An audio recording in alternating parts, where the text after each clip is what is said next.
bersama gereja-gereja dari segala abad dan segala tempat. Gereja Suara Kebenaran Injil mengakui pengakuan iman rasuli dan mengajarkannya. Aku percaya kepada Allah, Bapa yang Maha Kuasa, Khalik langit dan bumi, dan kepada Yesus Kristus, Anaknya yang tunggal, Tuhan kita, yang dikandung daripada Roh Kudus, lahir dari anak darah Maria, yang menderita sengsara di bawah pemerintahan Pontius Pilatus, disalibkan, mati dan dikuburkan, turun ke dalam kerajaan maut. Pada hari yang ketiga, bangkit pula dari antara orang mati, naik ke surga, duduk di sebelah kanan Allah, Bapa yang Maha Kuasa, dan akan datang dari sana untuk menghakimi orang yang hidup dan yang mati. Aku percaya kepada Roh Kudus, gereja yang kudus dan am, persekutuan orang kudus, pengampunan dosa, kebangkitan orang mati dan hidup yang kekal. Amin. Engkau telah menebus dosa kami. Kau ampuni dosaku. Kau hapus semua salahku.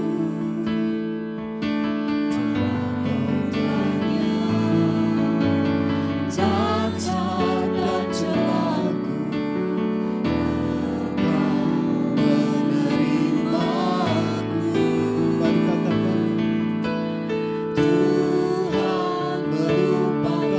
Dosaku,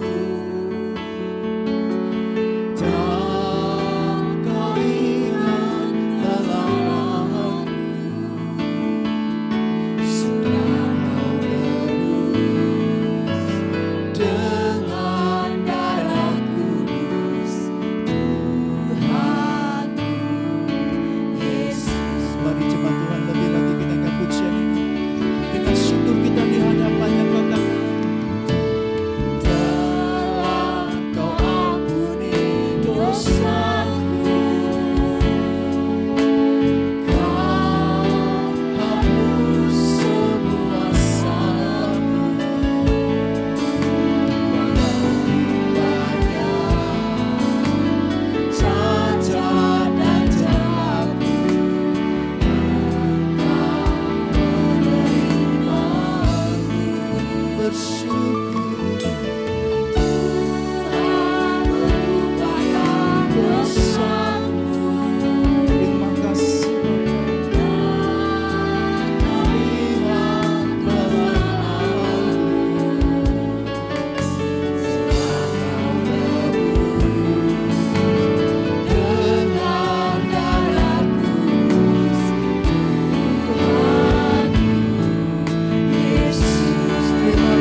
seluruh hati mengatakan pelani dosaku. Dengan rasa syukur kita dengan pujian ini.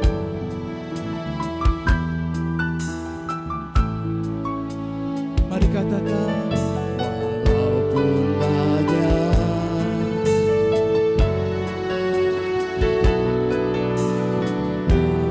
Kau menerimaku, oh, Tuhan. Amin. Tak Kau ingat kesalahanku, sudah dengan darah kudus Tuhanku Yesus sejauh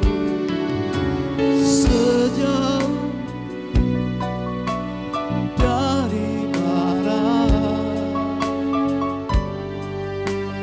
pelanggaranku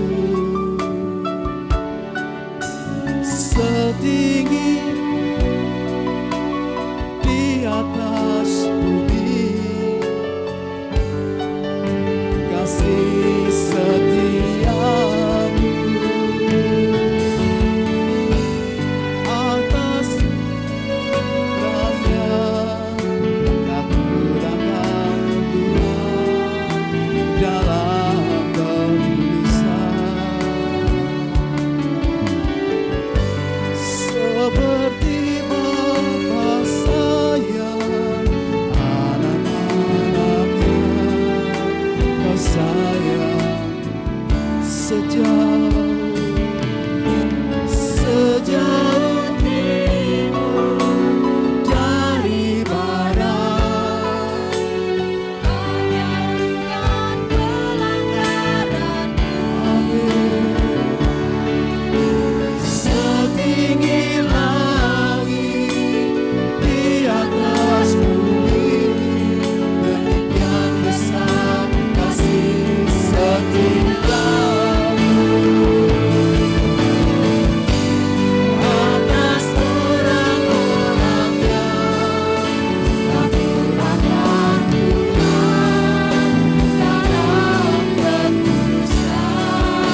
saja lebih lagi katakan pujian, katakan. Amin. Haleluya.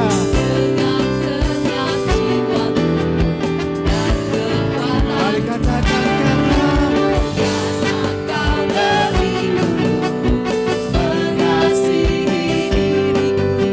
Sekarang mau membalas tulus kasih-Mu. Kami semua katakan sepanjang hari hidupku bersukari dalam-Mu. Selalu Kau katakan kesetiaan-Mu. Terima kasih Tuhan, terima kasih Tuhan. Puji, hormat dan syukur Ku persembahkan sepanjang hari hidupku. Sepanjang hari hidupku bersukari dalam-Mu. Selalu Kau katakan kesetiaan-Mu. Terima kasih Tuhan, terima kasih Yesus. Haleluya. Sepanjang hari hidupku kami mau bernyanyi bagi-Mu Bapa. Sepanjang hari hidupku bersukari dalam-Mu. Selalu Kau nyatakan kesetiaan-Mu. Terima kasih Tuhan, terima kasih Tuhan. Puji, hormat. Saya mau dengar suara jemaat saja katakan sepanjang hari hidupku. Jemaat Tuhan saja katakan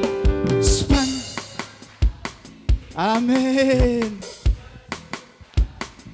Bersyukurlah pada Dia sepanjang masa kita, karena Dia setia dalam hidup kita. Terima kasih Tuhan, terima kasih Tuhan. Terimalah rasa syukur kami di hadapan-Mu Tuhan. Semuanya sepanjang hari hidupku bersukari dalam-Mu. Selalu Kau nyatakan kesetiaan-Mu. Terima kasih Tuhan, terima kasih Tuhan. Puji, hormat dan syukur Ku persembahkan. Puji, hormat, puji, hormat dan syukur Ku persembahkan. Puji, hormat, puji, hormat dan syukur Ku persembahkan. Haleluya. Inilah pujian kami, inilah rasa hormat kami kepada-Mu Bapa. Kami persembahkan sepanjang hidup kami untuk mengabdi kepada-Mu. Haleluya, haleluya. Mau lebih lagi kita bernyanyi bagi Dia, amin. Haleluya, lebih semangat lagi kita memuji Dia, amin. Bersama para malaikat kita memuji Dia. Bersama dengan orang kudus tebusannya kita memuji Dia. Bersama para malaikat kita bersorak kepada-Mu ya Bapa. Bersama para malaikat memuji Tuhan, amin. Meninggikan Raja atas segala raja. Haleluya. Hanya Dia yang layak, hanya Dia yang layak dipuji. Lebih semangat lagi katakan. Marilah kita menyembah Tuhan.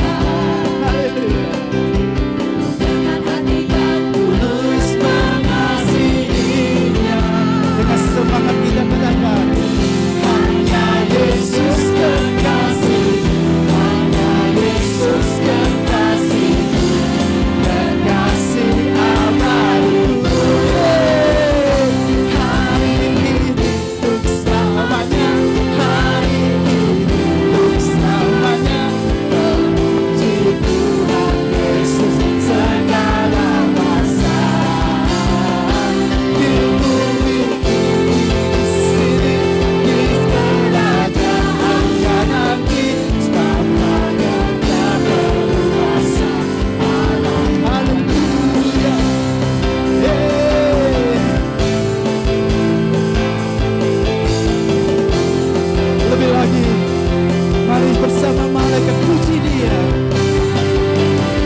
Bersama para malaikat memuji Tuhan. Meninggikan Raja atas segala raja. Sebab hanya Dia yang layak. Hanya Dia yang layak. Dipuji-puja. Lebih lagi keraskan suaramu. Menyembah Tuhan dengan hati yang tulus mengasihinya. Hanya Yesus kekasihku, hanya Yesus kekasihku, kekasih abadi. Mari lambaikan tanganmu, katakan hari hidupku selamanya, hari hidupku selamanya memuji Tuhan Yesus segala masa. Di bumi ini, di sini, di kerajaannya nanti, sebab hanya Dia berkuasa. Hari hidupku selamanya, hari hidupku selamanya, hari hidupku selamanya memuji Tuhan Yesus segala masa. Di bumi ini, di sini, di kerajaannya nanti, sebab hanya Dia berkuasa. Sebab hanya Dia, sebab hanya Dia berkuasa. Sebab hanya Dia, sebab hanya Dia berkuasa. Haleluya. Bersama malaikat memuji-Mu, menyembah-Mu. Haleluya. Haleluya. Tuhan menyelidiki jalan hidupku. Tuhan tahu bila ku duduk atau berdiri. Tuhan mengerti dengan sempurna pikiran dan isi hatiku. Sebelum lidahku ini mengucapkan kata, sesungguhnya semua Kau ketahui. Dari belakang dan dari depan, Kau turun segenap hidup. Dari awal kita dengan musuh ini, Tuhan menyelidiki, Tuhan menyelidiki jalan hidupku. Tuhan tahu bila ku duduk atau berdiri. Tuhan mengerti dengan sempurna pikiran dan isi hatiku. Sebelum lidahku ini mengucapkan kata, sesungguhnya semuanya Kau ketahui. Dari belakang dan dari depan, Kau turun segenap hidup. Kini hatiku, kini ku buka hatiku, sedikilah dan kenali aku. Ku rela Kau periksa selalu, adakah jalan hidupku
Adakah jalan hidupku sela?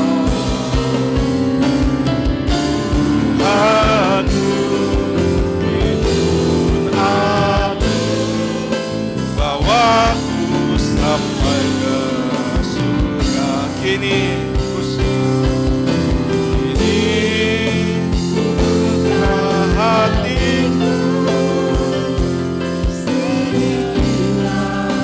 dan kenali aku, sedia kau periksa selalu. Adakah jalan hidupku sero? Tuhanku, tuntun kami ya Tuhan, bawa kami sampai ke surga. Bawaku sampai ke surga.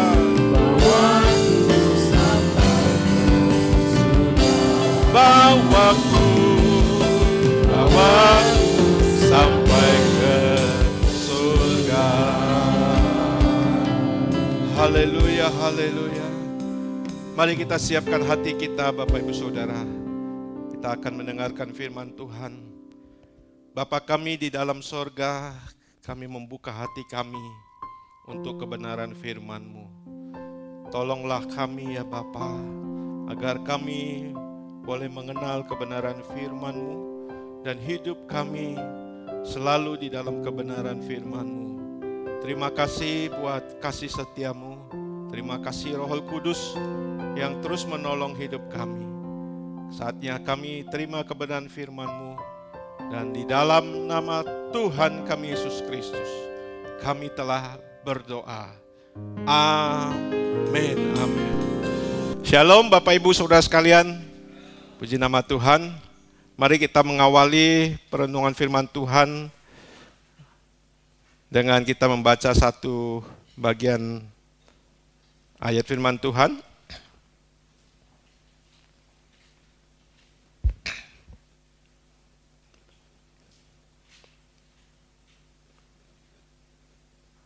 Kita buka 2 Korintus pasal 5 ayat 14 sampai ayatnya yang ke-15.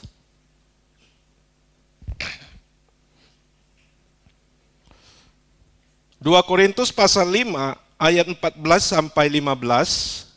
Demikian bunyi firman Tuhan. Sebab kasih Kristus yang menguasai kami, karena kami telah mengerti bahwa jika satu orang sudah mati untuk semua orang, maka mereka semua sudah mati.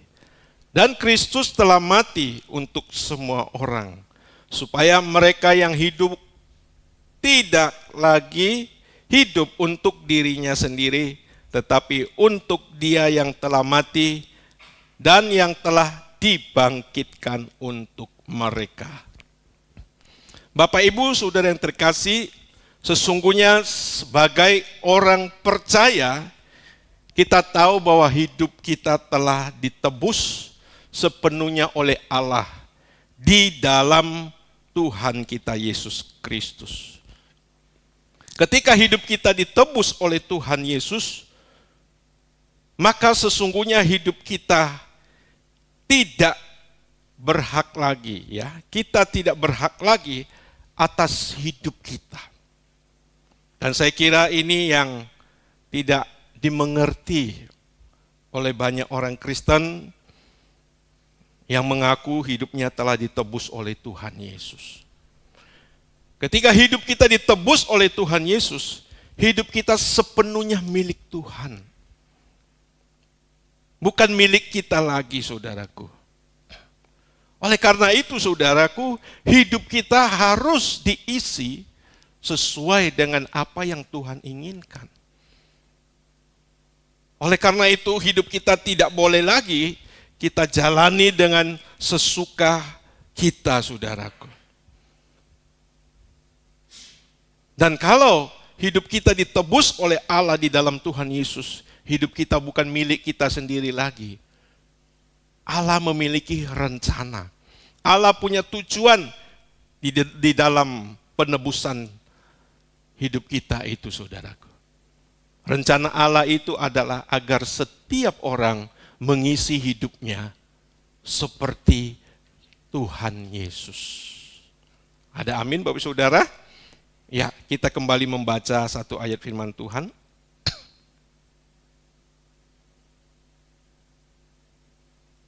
Di dalam Roma pasal 8 ayat 29. Roma 8 ayat 29. Demikian bunyi firman Tuhan. Sebab semua orang yang dipilihnya dari semula, mereka juga ditentukannya dari semula untuk menjadi serupa dengan gambaran anaknya. Supaya ia anaknya itu menjadi yang sulung di antara banyak saudara. Ini saudaraku penebusan hidup kita. Saudaraku, kenapa penebusan itu terjadi? Karena hidup kita yang keluar dari rencana Allah. Hidup kita beralih kepemilikan. Dari tadinya milik Allah, sekarang menjadi milik kekuasaan. Artinya, apapun yang kita lakukan, kita memenuhi keinginan kuasa kegelapan. Ya. Di dalam Injil Yohanes pasal 8 ayat 44 berkata, iblislah yang menjadi bapamu, karena kamu ingin melakukan keinginan-keinginannya. Nah, Bapak Ibu Saudara yang terkasih di dalam nama Tuhan Yesus Kristus. Jadi ketika Allah menebus kita, hidup kita kembali menjadi milik Tuhan. Kalau hidup kita menjadi milik Tuhan, Tuhan pasti mau menjadikan hidup kita sesuai dengan rancangannya yang semula. Dan rancangan yang semula itu adalah seperti Tuhan Yesus Kristus. Nah, oleh karena itu Bapak Ibu Saudara, kita sebagai umat Tuhan harus menyadari kebenaran ini. Ya, bahwa hidup kita telah ditebus dengan harga yang lunas dibayar. Bahwa hidup kita bukan milik kita sendiri lagi. Ya, kita baca satu ayat lagi dalam 1 Korintus 6 ayat 19 sampai 20 ya. Atau tidak tahukah kamu bahwa tubuhmu adalah bait Roh Kudus yang diam di dalam kamu, Roh Kudus yang kamu peroleh dari Allah. Dan bahwa kamu bukan milik kamu sendiri.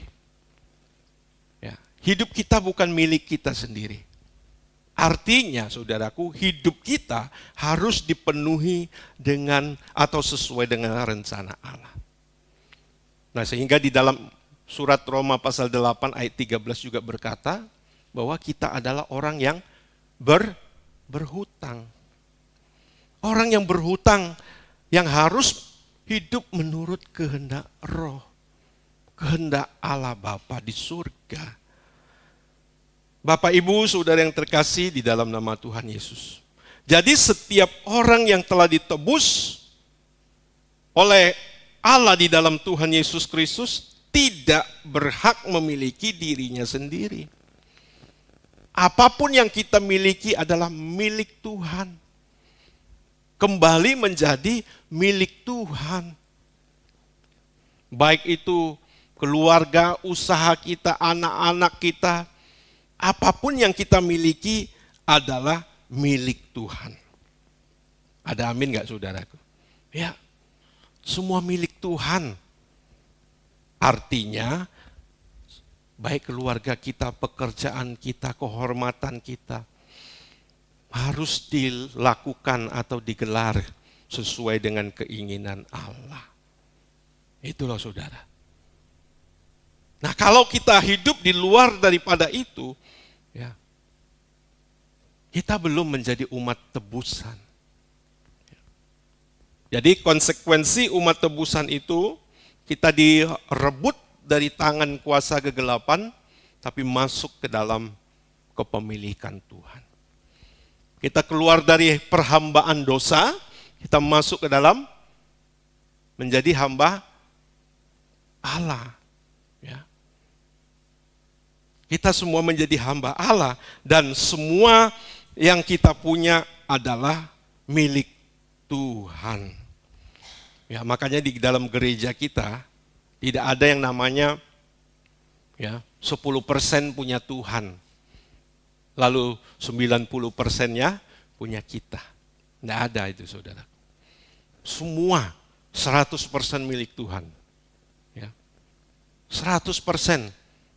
Apapun yang kita miliki, bahkan nyawa yang kita punya pun milik Tuhan. Ada amin, saudaraku? Ya, karena hidup kita ditebus. Dan ini kebenaran yang harus kita pahami dan kita kenakan, saudaraku.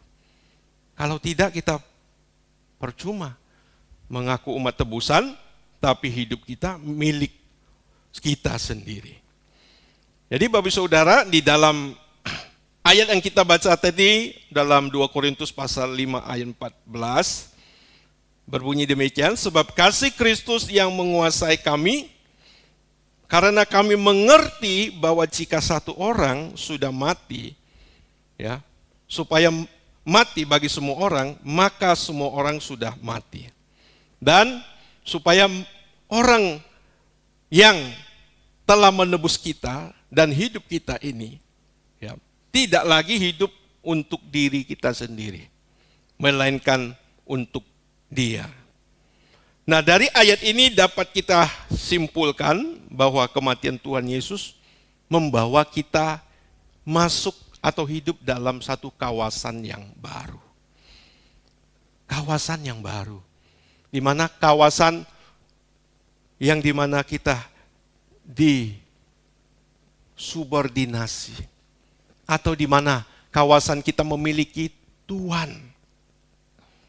Sang pemilik kehidupan kita, saudaraku. Jadi ingat, saudaraku, kita masuk dalam kawasan yang baru. Kawasan di mana kita harus menghormati Allah. Ada amin nggak, Bapak Saudara? Ya. Dalam kawasan di mana seluruh kehendak kita harus sesuai dengan kehendak yang menebus kita. Nah, jadi Bapak Saudara, dari ayat yang kita baca ini memberitahukan kepada kita, kita sedang hidup dalam kawasan yang baru. Dan hidup bagi Tuhan tidak boleh disederhanakan. Hanya sekedar, misalnya kita sudah melayani di gereja, menjadi pendeta, bukan melihat apa yang menjadi jabatan dan tugas pelayanan kita. Tetapi apa motivasi? Apa motivasi dan apa yang kita lakukan? Apakah itu menghormati Allah atau tidak? Apakah yang kita lakukan ini menghormati Allah atau tidak, saudaraku? Nah, oleh karena itu hidup kita ini menjadi full time.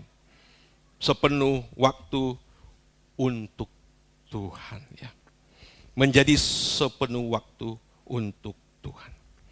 Nah, Bapak Ibu Saudara yang terkasih di dalam nama Tuhan Yesus Kristus, hidup bagi Tuhan juga tidak boleh dipandang sekedar bahwa kita sudah berdoa di gereja, datang ke gereja membaca firman Tuhan di gereja. Tetapi hidup bagi Tuhan mencakup banyak hal. Dari pikiran kita, dari seluruh hidup kita yang kita taruh di mezbah Tuhan. Yang kita persembahkan untuk Tuhan. Sebagai persembahan yang hidup dan yang kudus yang berkenan kepada Allah. Jadi Bapak Ibu Saudara, penghayatan ini harus kita hayati. Jangan sampai kita sudah ditebus Tuhan, tetapi di dalam realita hidup kita belum menjadi umat tebusan. Nah, Bapak Ibu Saudara yang terkasih di dalam nama Tuhan Yesus, kita harus melihat dalam hal ini contoh kehidupan pribadi yang menyerahkan atau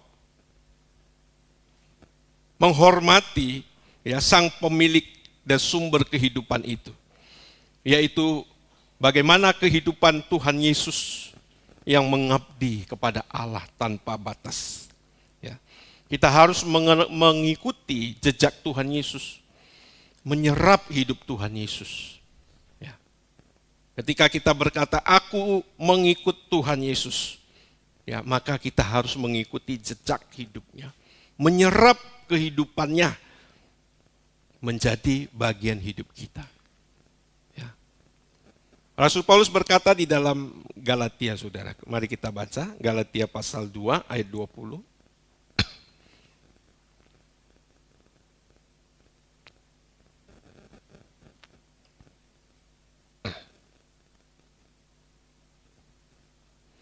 Galatia 2 ayat 20. Namun aku hidup, tetapi bukan lagi aku sendiri yang hidup, melainkan Kristus yang ada di dalam aku. Dan hidupku yang kuhidupi sekarang di dalam daging adalah hidup oleh iman dalam Anak Allah yang telah mengasihi aku dan menyerahkan dirinya untuk aku. Ya. Nah, dari ayat ini sering kita dengar kalimat ini ya, dulu ada dalam satu pujian yang berkata, hidupku bukannya aku lagi, tapi Kristus dalamku.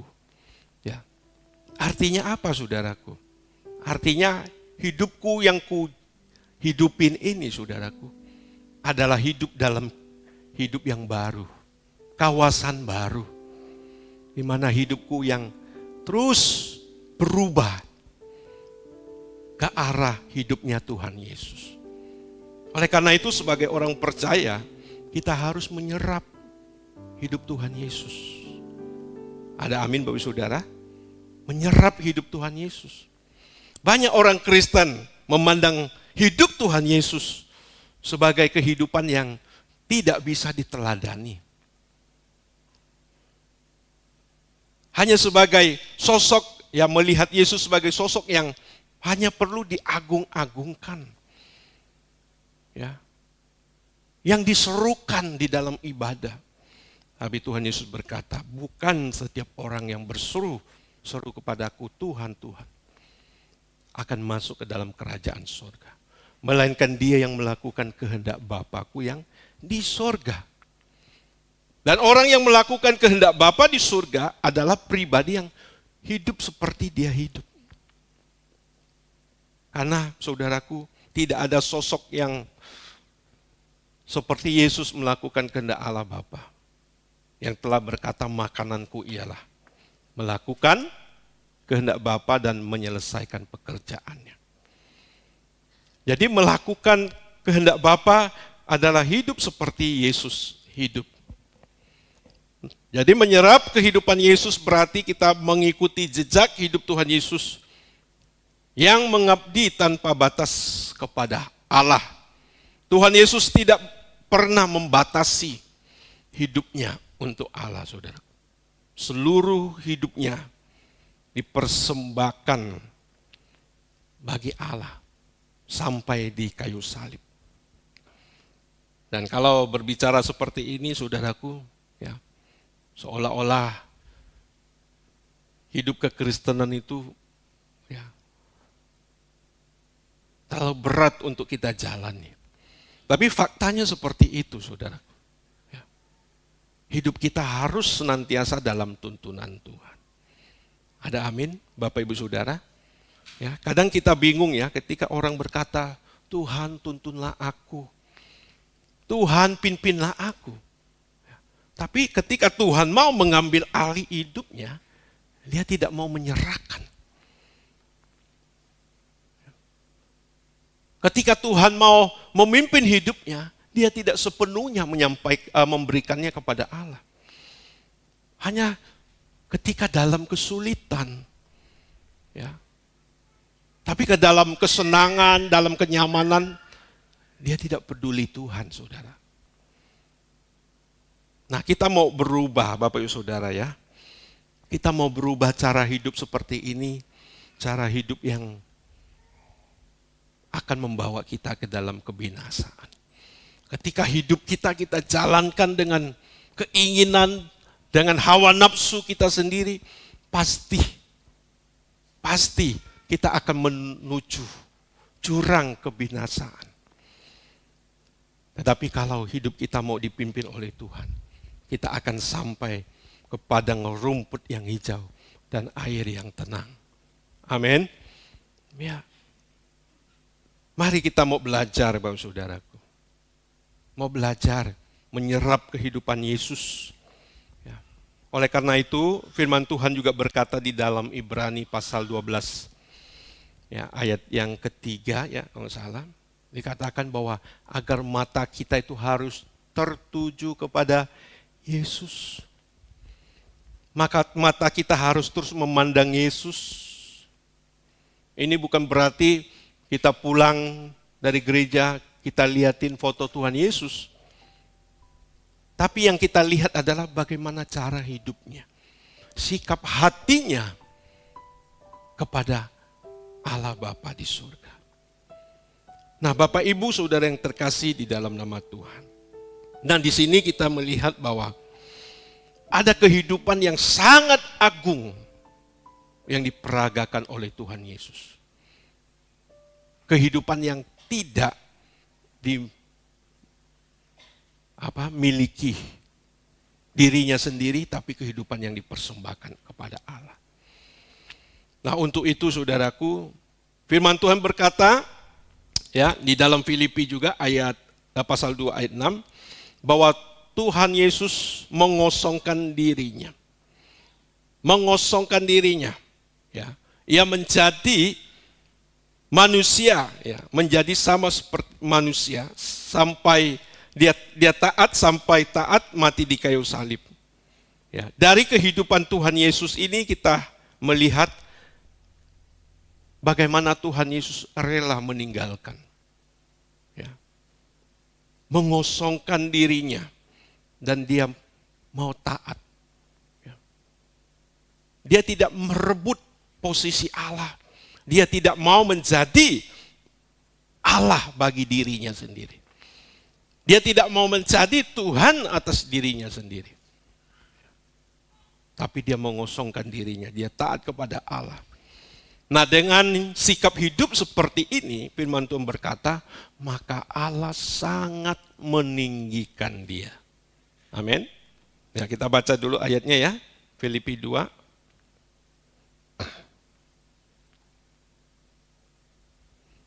Ayat yang ke-9.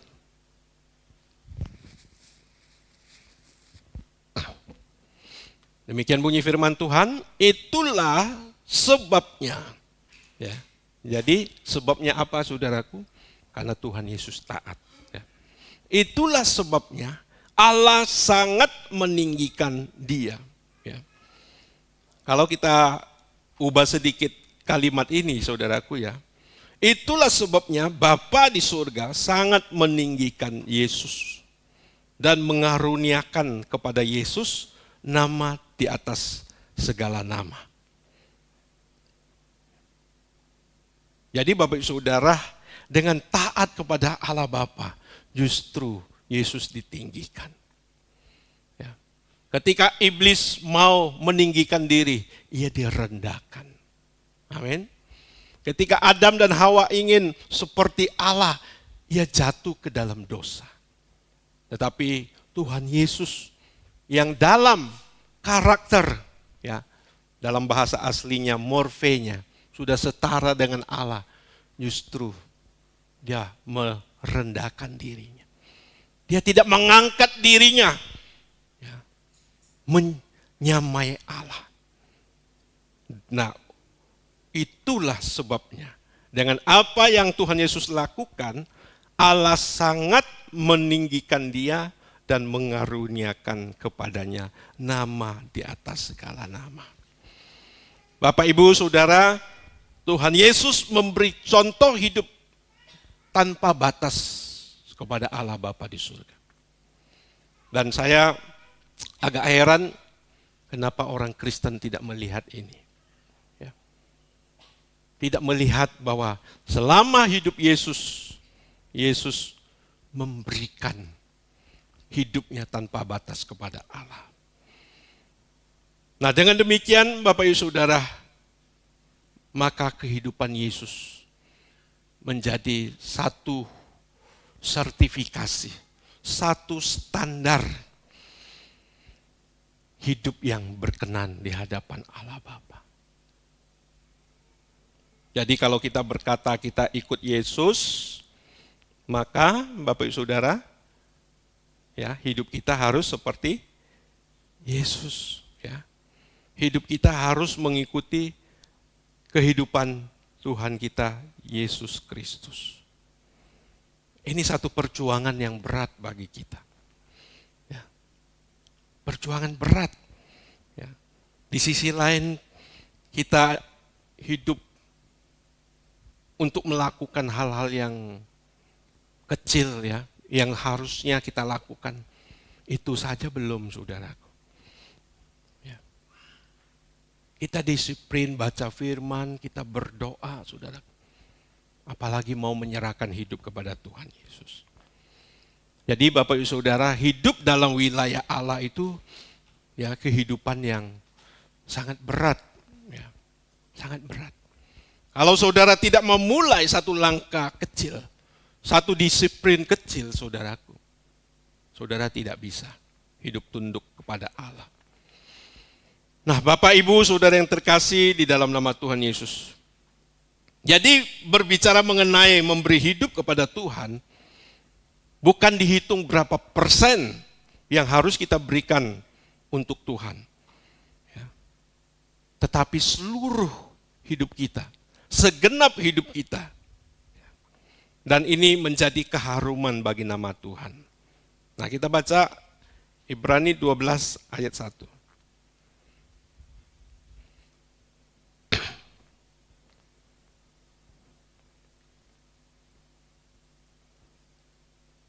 Ibrani 12 ayat 1. Sorry, bukan Ibrani ya, Roma ya. Roma 12 ayat 1. Roma. Surat Roma 12 ayat 1.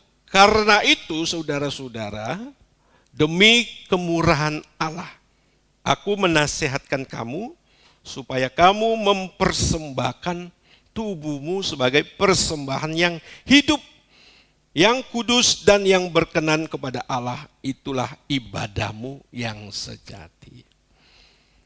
Nah, jangan kita melihat atau memahami ibadah hanya seperti ini. Ibadah itu pengabdian. Ada amin saudaraku? Ya. Ibadah itu pengabdian. Jadi dengan kita mempersembahkan tubuh kita sebagai persembahan hidup yang kudus, yang berkenan kepada Allah, itulah pengabdian yang sejati. Ibadah bukan hanya di gereja, ya, 1,5 jam, 2 jam di gereja, setelah itu saudara keluar bukan ibadah lagi. Ini hanya sebagian kecil dari ibadah kita, saudaraku. Ada amin saudaraku? Ini hanya sebagian kecil. Ada sebagian besar, ada 22 jam di luar sana. Yang juga bagian besar dari ibadah kita. Pengabdian kita kepada Allah. Jadi saudara, jangan kita berpikir ibadah kita hanya di gereja 2 jam, sudah itu kita bukan ibadah lagi.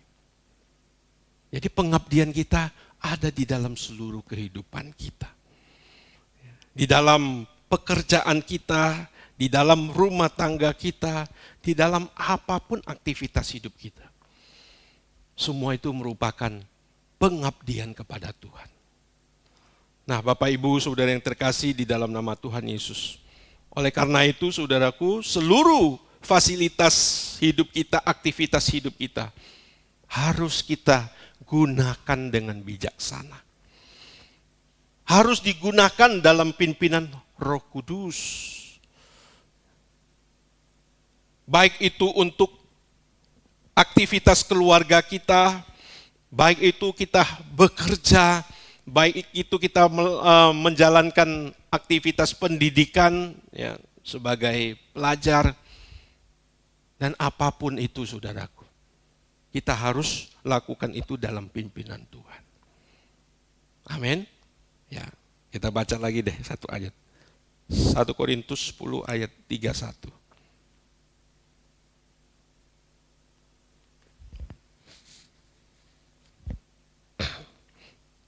Satu Korintus pasal 10 ayat 31. Aku menjawab, jika engkau makan, atau jika engkau minum, atau jika engkau melakukan segala sesuatu yang lain, lakukanlah semua itu untuk kemuliaan Allah. Apapun yang kita lakukan, ya, kita lakukan untuk kemuliaan Allah. Sebagai umat tebusan, kita harus menyerahkan hidup kita dalam pimpinan Roh.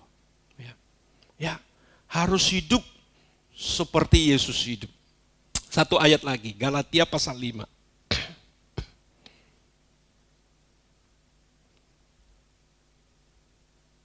Dari ayat 24 sampai ayat 25.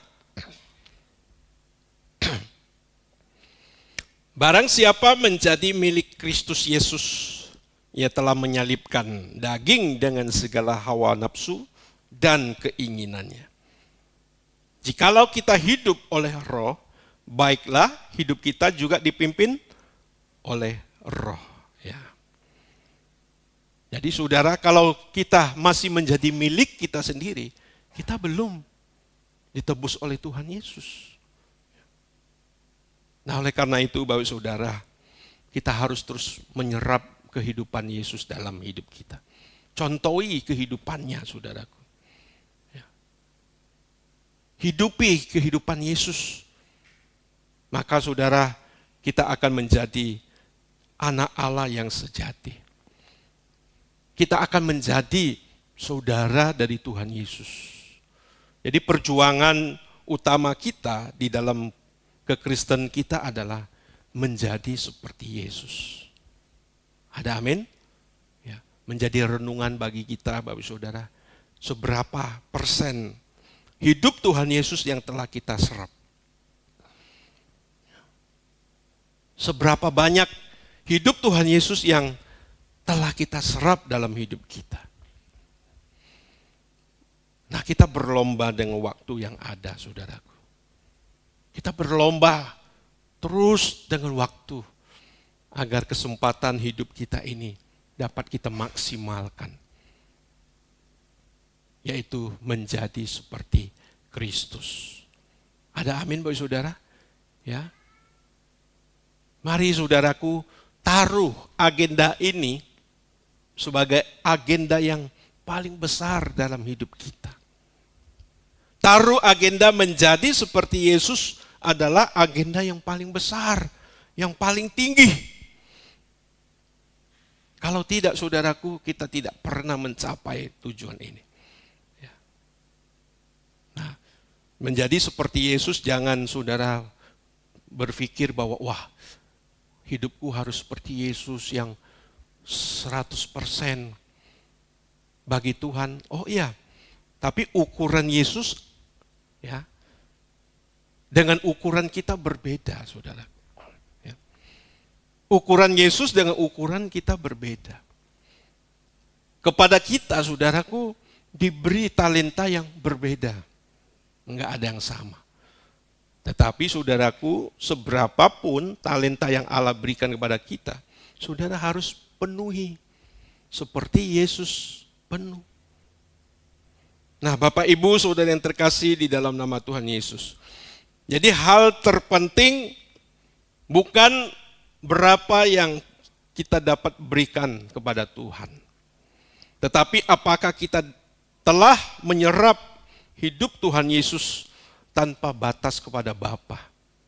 Ya. Tanpa batas dalam pengabdian kepada Allah Bapa. Jadi jangan sampai kita masih merasa berhak atas hidup kita sendiri dengan memberi batasan, ini milik Tuhan, ini milik saya. Nah, hendaklah kita melihat segala sesuatu yang Tuhan percayakan dalam hidup kita menjadi milik Tuhan yang harus kita kelola dengan baik. Bahwa Allah adalah sebagai pemilik dan kita sebagai manajer. Sebagai manajer. Ada amin saudaraku? Ya. Nanti ketika akhir hidup kita, apa yang menjadi kepunyaan Tuhan akan kita lepaskan. Dan kita akan berdiri di hadapan pengadilan Allah untuk menerima bagian kita yang sebenarnya. Ya. Jadi hati-hati Bapak Ibu Saudara. Jangan sampai saudara terlena dengan kekayaan dunia, kenyamanan dunia. Lalu apa yang menjadi hak Tuhan, engkau ambil, engkau rebut. Dan suatu saat Tuhan akan melihat apakah kita hamba ya, yang setia atau tidak. Ya. Apakah kita hamba yang memanage atau mengelola milik Tuhan dengan setia. Nah, ketika kita mengelola apa yang menjadi milik Tuhan dengan baik sesuai dengan kehendak Allah, bagian kita, harta yang sesungguhnya akan kita terima dari Tuhan. Ada amin saudaraku? Ya. Saya beberapa hari ini melihat ada beberapa tayangan ya. Ya, saya melihat beberapa tayangan orang-orang sukses, ya, orang-orang sukses khususnya yang ada di Indonesia. Saudara. Ya, kalau saya sebutkan namanya, saudara pasti tahu nih. Orang-orang sukses asli saudaraku. Orang-orang yang uangnya itu bukan miliaran. Hartanya bukan miliaran, tapi triliunan. Triliunan pun bukan 1, 2, 10, tapi ratusan triliun saudara. Saya lihat cerita hidup beberapa orang terkaya ini mengenaskan saudaraku. Ya, mengenaskan. Ya. Dia tidak menikmati kekayaannya. Ya, udah meninggalnya mengenaskan dan dia tidak menikmati kekayaannya, saudara. Jadi saudara jangan melihat orang kaya itu, wah uangnya banyak. Lalu hidupnya enak. Orang kaya juga banyak tanggung jawab. Amin. Ya. Orang yang masuk duitnya banyak, keluarnya juga banyak. Ya. Dan tidak sedikit orang yang dikatakan sukses bisa bangkrut. Jangan kita lihat wah uangnya miliaran, triliunan. Yang keluar juga banyak loh saudara. Nah ini salah satu pergumulan masalah mereka. Dan saya lihat yang saya katakan tadi, mereka meninggal dengan tragis. Ya. Coba saya berpikir coba orang-orang kaya ini mengasihi Tuhan. Lalu apa yang telah diperolehnya dia buat untuk Tuhan. Wow, betapa indahnya saudara. Ya, jadi Bapak Ibu Saudara, kita harus mempergunakan mamon untuk menjalin persahabatan dengan Allah. Kita harus memakai apa yang kita punya ini untuk menjalin persahabatan dengan Allah. Bukan sebaliknya menjadi Allah sendiri. Ya. Sehingga kadang orang yang lebih lemah, ya, orang yang di bawah kita harus tunduk. Nah ini saudaraku. Ini orang-orang yang akan menerima ganjaran di hadapan Allah. Nah Bapak Ibu Saudara yang terkasih di dalam nama Tuhan Yesus. Jadi hendaklah kita melihat segala sesuatu yang Tuhan percayakan dalam hidup kita. Sebagai milik Tuhan yang harus kita kelola dalam pimpinan Roh Kudus. Jangan merasa kita sudah berhasil ketika saudara sudah memiliki harta materi di dunia ini. Ya. Keberhasilan hidup kita, yaitu ketika kita boleh mengelola apa yang Tuhan percayakan kepada kita. Ada amin saudaraku? Ya. Yang kita mau harapkan adalah kemuliaan yang Allah berikan kepada kita. Penghargaan dari Allah Bapa kepada kita. Nah, kalau kita melihat kehidupan Yesus udah layak ya menjadi yang tertinggi. Tapi dia menundukkan dirinya, saudaraku. Menundukkan dirinya. Dan Allah sangat meninggikan dia, demikian firman Tuhan. Allah sangat meninggikan Yesus karena dia taat kepada Bapa di surga sampai mati di kayu salib. Dengan ini saudara, ya, kita menyerap hidup Tuhan Yesus dan kita teladani jejak hidupnya. Jadi jelas dalam kehidupan kita setiap hari kita belajar teladani hidup Yesus. Amin. Ya.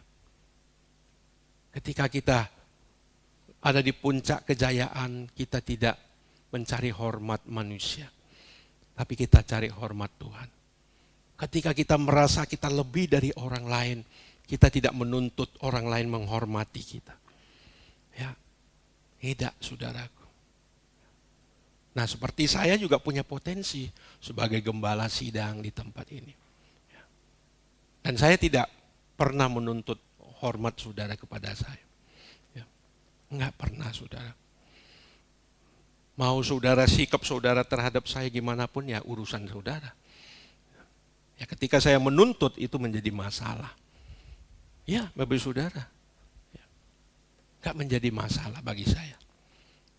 Yang penting masalah saya adalah menjadi hamba Allah di hadapannya.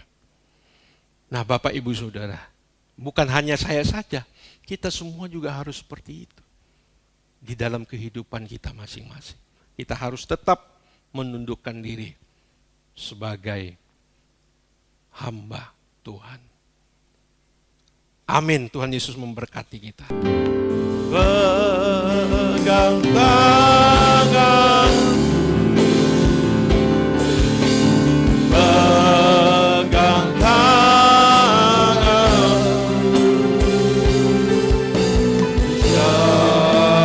janganlah Tuhan lalui, berilah berkat. Dengar doaku, dengar doaku, dengar doaku Tuhan. Dengar doaku, janganlah Tuhan lalui, berilah berkat. Mari kita arahkan hati kita, angkat tangan kita di hadapan Tuhan. Kekasih-kekasih Allah, umat tebusan Allah, terimalah segala berkat dari Allah Bapa di surga, Elohim Yahweh, Allah yang kuasa, Allah yang Maha Esa. Dan dari Tuhan kita Yesus Kristus, mulai saat siang hari ini sampai selama-lamanya, di dalam nama Tuhan kita Yesus Kristus, kita yang diberkati, sama-sama kita katakan, amin.